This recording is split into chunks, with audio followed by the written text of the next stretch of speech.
অনুরোধ করি যুবক, প্লিজ যুবক, হৃদয়টাকে মেরে ফেলিও না। তুমি দেখো না, তোমার বয়স 22, 10 বছর বয়সে মা বলেছে স্কুলে যা, মাদ্রাসা যা, মানুষ হবি, ভবিষ্যৎ ভালো হবে। তুমি শোনোনি, ক্রিকেট, ফুটবল, সিনেমা, নাটক, কোথায় বিয়ে, কোথায় গায়ে হলুদ, গান বাজনা বাজিয়ে তোমার জীবন কাটাই দিছো। যুবক দেখো, 22 বছর বয়সে তুমি মূর্খ। তোমার পাশের বন্ধু পাইলট স্কুলে পড়ে, হ্যাঁ 10টা টিউশনি পড়ায়, 30,000 টাকাও কামায়। হ্যাঁ, তুমি যাকে বিয়ের প্রস্তাব দিচ্ছ কেউ রাজি নাই, ওর জন্য 5টা ঘর আসে, ওর মা বলছে এখনো ছোট, আরো পড়াশোনা করুক, আর তুমি বিয়ের জন্য হন্য হয়ে খুঁজতেছো। কোনো রিক্সাওয়ালাও তোমাকে মেয়ে দিতে রাজি। তুমি দেখো 10 বছর 15 বছর বয়সে যদি মায়ের ওই কথা মেনে নিতা, তাহলে তুমি আজকে উপকৃত থাকতা। আমি জামশেদ মজুমদার 27 বছর বয়সে এসে তোমাকে বলছি তুমি গান বাজনা ছেড়ে দাও। ইনশাআল্লাহ 60 বছর পরে মারা গেলে, 30 বছর পরে মারা গেলে, 70 বছর পরে মারা গেলে ওই উপকৃত হবা। আর তা না হলে এই গান বাজনার সাথে তুমি তোমাকে ধ্বংস করে দিচ্ছ। যেদিন নিঃশ্বাস বন্ধ হয়ে যাবে সেদিন হলেও বুঝবা। বুঝতে তোমাকে হবেই, জমিনের উপরে বোঝো অথবা জমিনের নিচে বোঝো, বুঝবে তুমি হবে। শোনো, আল্লাহ কোনো কিছু বলেছে আর তুমি বুঝবা না, আহা হা, পার পাওয়া যাবে না। তবে তোমাকে বলি, যা করেছো করেছো, যা গান বাজনা শুনেছো শুনেছো, এবার আল্লাহকে ভয় করে সব ছেড়ে ইস্তেগফার করো, বলো আল্লাহ আমাকে ক্ষমা করেন, আমার এই 2 কানে গলিত সীসা ঢালিয়েন না ইয়া আল্লাহ। ছিলাম কিন্তু আমি উপলব্ধি করতে পারিনি, ইয়া আল্লাহ আজকে আমি উপলব্ধি করছি। আল্লাহ আমি আর কখনো বাদ্যযন্ত্র দিয়ে নিজেকে আনন্দিত করব না। এই হারাম যা আপনার এত আপনাকে রাগান্বিত করে, আমি আর কোনোদিন এই হারাম দিয়ে নিজেকে আনন্দিত করব না। আমি অনুরোধ করব, চিটাগং শহরে থাকি, বেশি দিন হয় না, তবে কারো বিয়ে হলে আর 2 দিনও ঘুম হয় না, এত পরিমাণ গান বাজনা বাজায়, আল্লাহি হৃদয় ভেঙে যায়। আল্লাহর কসম, কি দিয়ে বুঝায় আপনাকে? মন চায় মারামারি করি, মন চায় গালাগালি করি, মন চায় ঝগড়া করি, মন চায় ওর বিয়ে ভেঙে দেই, মন চায় নিজে পুলিশের ওসি হয়ে ওদের সবগুলো বন্ধ করি, মন চায় রাজনৈতিক নেতা হয়ে লাঠিছোটা নিয়ে এদেরকে পিটানো শুরু করি, মন চায় আল্লাহর থেকে অনুমতি আসুক, ওহি বন্ধ হয়ে গেছে, মন চায় আল্লাহ তুমি ওহি পাঠাও, একটাকে গলায় পাড়া দেয় কতক্ষণ। মন চায় নিজেকে যদি অনেক জ্ঞানী, অনেক কিছু হতাম, কোথাও গিয়ে যদি বলতাম গান বন্ধ করো, যদি বন্ধ করে দিত, যদি এমন কিছু হতাম, কত কিছু যে মন চায়। তোমার বিবাহ তুমি রামশ্যাম যদুমধুর মতো করে ফেলেছ। যুবক তুমি কেন কবুল পড়ে বিয়ে পড়ো? আমার তো বুঝে আসে না। বাবা আপনি কেন আপনার ছেলেকে কবুল পড়িয়ে বিয়ে দিচ্ছেন? আমার বুঝে আসে না। ভাই আপনি কেন আপনার মেয়েকে কবুল পড়িয়ে বিয়ে দিচ্ছেন? আমার বুঝে আসে না। আপনার মেয়ে হলুদ কাপড় পরে, মাথার মধ্যে খোপা দেয়, 3 জনে এসে দুধ খাওয়ায়, 4 জনে কোলে নিয়ে নেয়, 6 জনে গান বাজায়, 10 জনে এসে হলুদ মাখে, শুধু বুঝি মৌলবি দিয়ে কবুল পড়ালে বুঝি মুসলিমের বিয়ে হয়? শুনুন, আপনার নবী মুহাম্মদুর রাসূলুল্লাহ সাল্লাল্লাহু আলাইহি ওয়াসাল্লাম কবুলের পদ্ধতি দিয়ে গেছেন, তাই কবুল পড়ায় মুসলমানের বিয়ে মনে করেন না। কিন্তু বাকি যেগুলো করেন এগুলো কার পদ্ধতি? কার? মিথ্যা কথা বলবেন না। হুজুর ডেকে খুতবা পড়ে কবুল পড়ে বিয়ে কার পদ্ধতি? আল্লাহ নবীর। এই গান কার পদ্ধতি? কেন করতেছেন? ওটা তো আপনার বিয়ের অংশ, বিয়ে না হলে তো বাজাতেন না। বিয়েকে কেন্দ্র করে যেমন কবুল বলছেন, বিয়েকে কেন্দ্র করেই তো গানটা বাজাচ্ছেন। কয়জন নবীর উম্মত আপনি? আপনার নবীর নাম কি? আই এম আস্কিং ইউ, আপনার নবীর নাম কি? আমার নবীর নাম মুহাম্মদ রাসূলুল্লাহ সাল্লাল্লাহু আলাইহি ওয়াসাল্লাম। Who is the messenger of Allah for you? আপনার জন্য আল্লাহর নবী কে? কোন নবীর সুন্নাত পালন করলেন গান বাজিয়ে?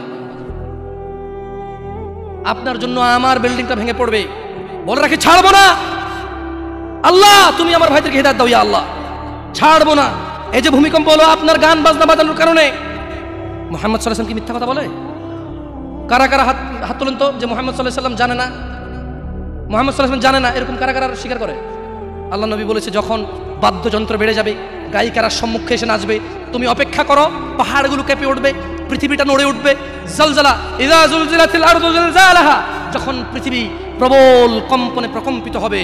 ওয়া খরাজাতিল আরদু আসকালাহা, যখন এই মাটি তার ভিতরে যা আছে একদম লাথি মেরে বের করে দেবে, লাশ হোক আর যাই হোক, মাটি বলবে যে বেরো বেরো আমার থেকে, বেরো, আমি তোর আর কাউকে রাখবো না।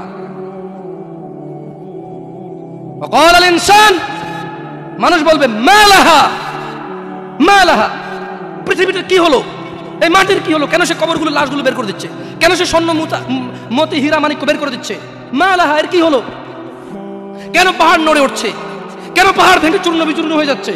মানুষ বলবে মালাহা, পৃথিবীর কি হলো? বিআন্না রাব্বাকা আওহালাহা, পৃথিবী এটা করবে বিআন্না রাব্বাক, কারণ তোমার প্রতিপালক আওহালাহা পৃথিবীকে আদেশ করেছে। আপনি গান শোনেন আমি শুনি না, আপনি গান বাজান আমি বাজাই না। যখন চিটাগং নড়ে উঠলো ভূমিকম্পে, আপনার বাড়ির সাথে আমার বাড়িটাও নড়ছে। বন্ধ করেন এই জুলুম আমাদের উপর। আল্লাহর দিকে তাকিয়ে বন্ধ করেন, আল্লাহর দিকে তাকিয়ে বন্ধ করেন। আপনার বাড়িটা যদি ভেঙে ফেলেন, ইচ্ছা বুলডোজার ভেঙে ফেলেন, কেউ ধরবে? কেউ জিজ্ঞেস করবে আপনাকে? আপনি গান বাজনা শুনে ভাবে পৃথিবীতে বিপর্যয় নিয়ে আসতেছেন।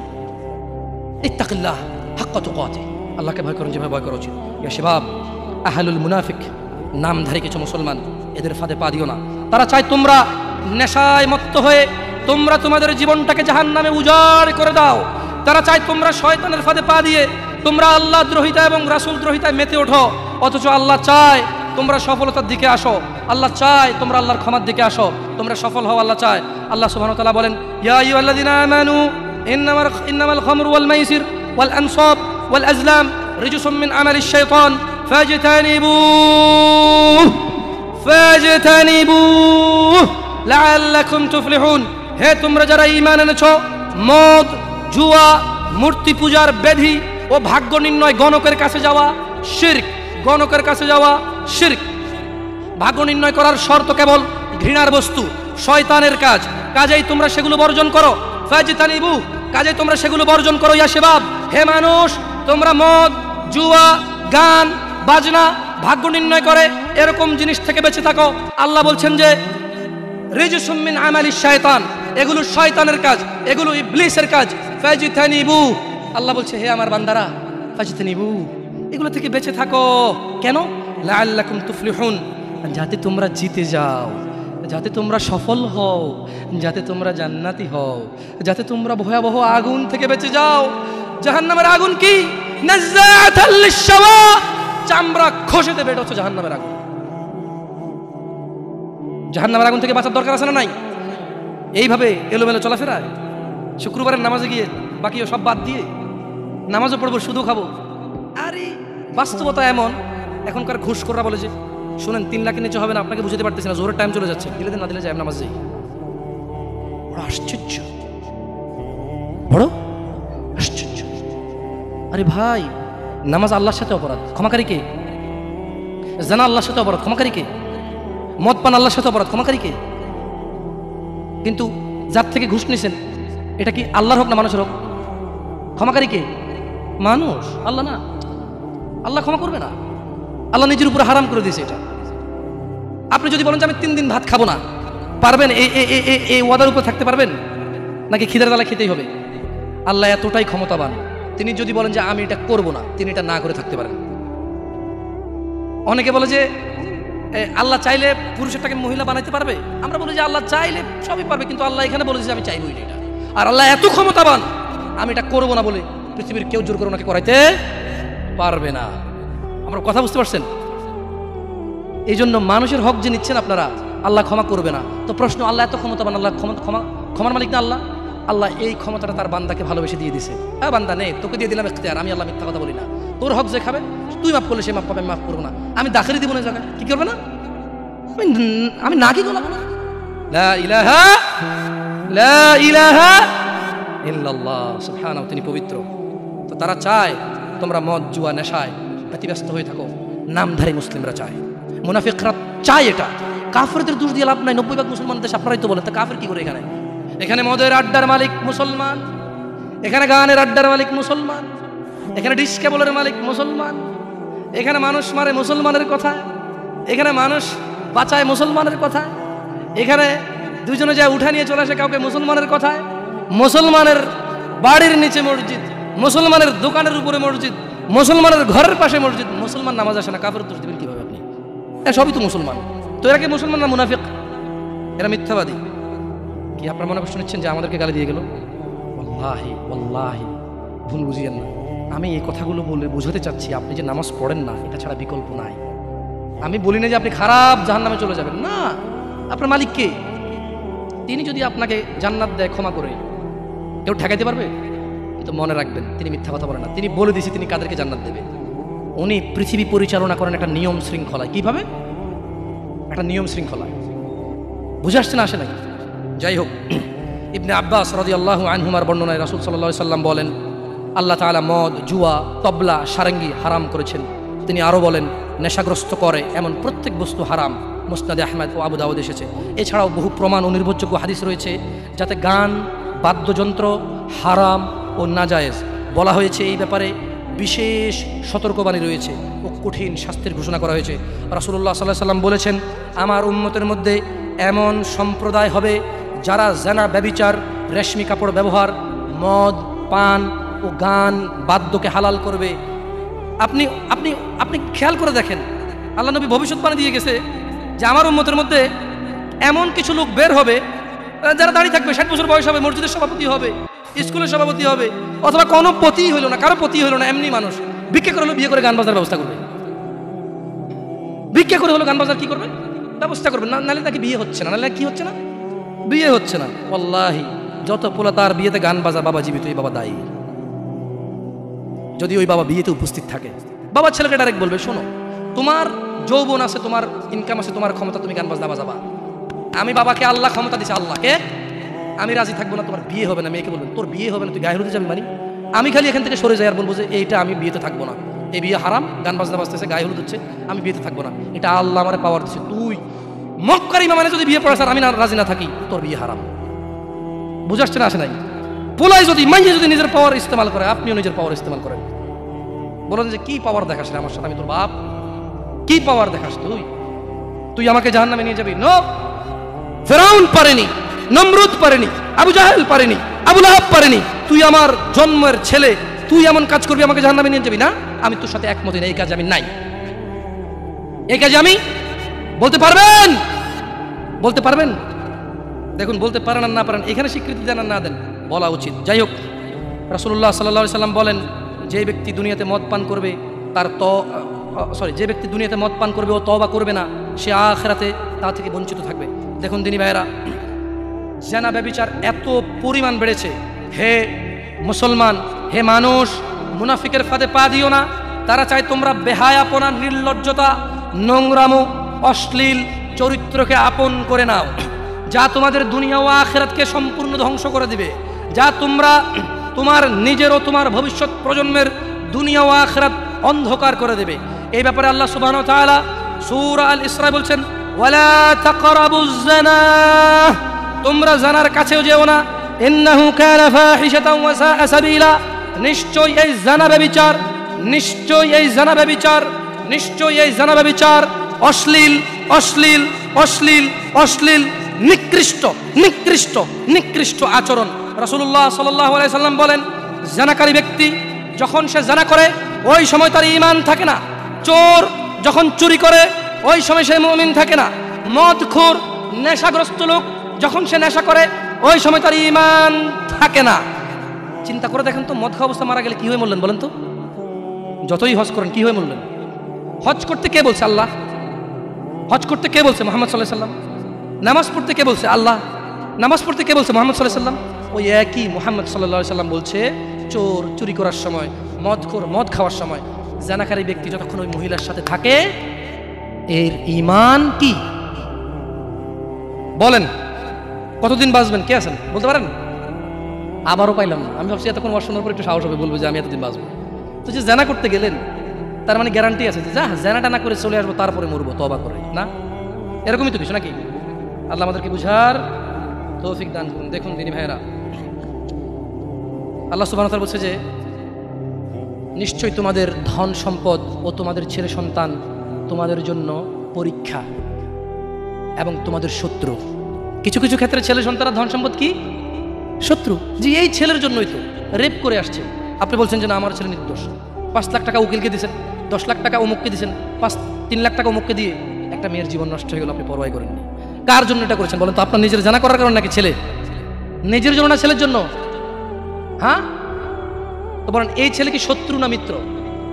এই ছেলে এই যে আপনি একটা অন্যায়কে সাপোর্ট করে গেলেন, যদি আল্লাহ আপনাকে জিজ্ঞেস করে আপনার বাচ্চা আছে, এই অন্যায়টা আপনি কার জন্য করছেন? কার জন্য? তাহলে এই ছেলেকে শত্রু না বন্ধু?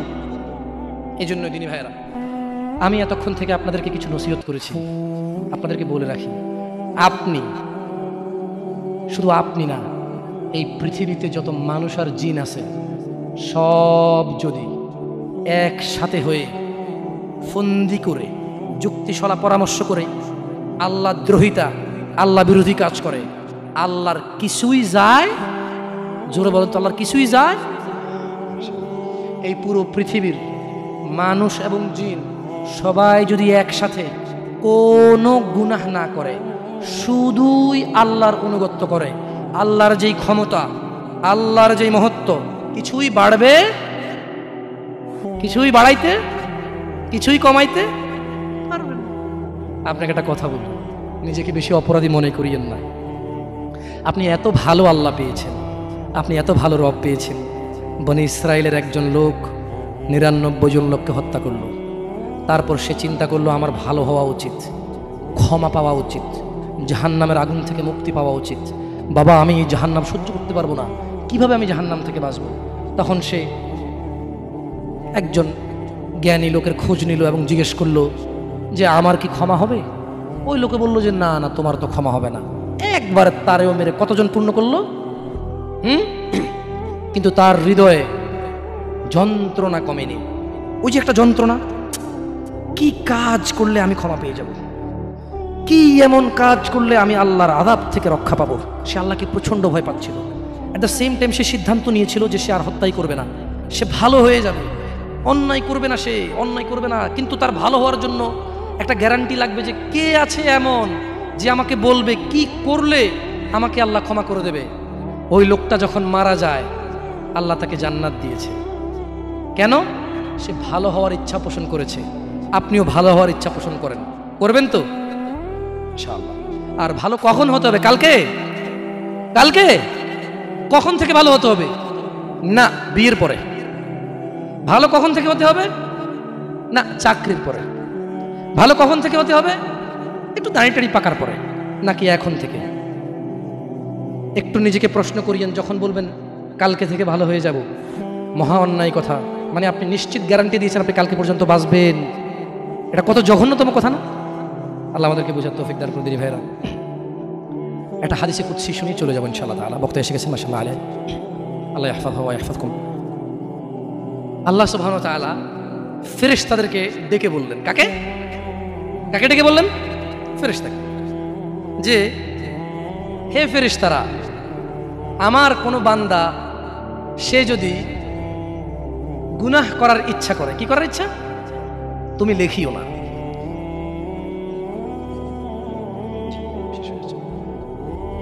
তাহলে ফেরেশতাদেরকে আল্লাহ কি বললেন?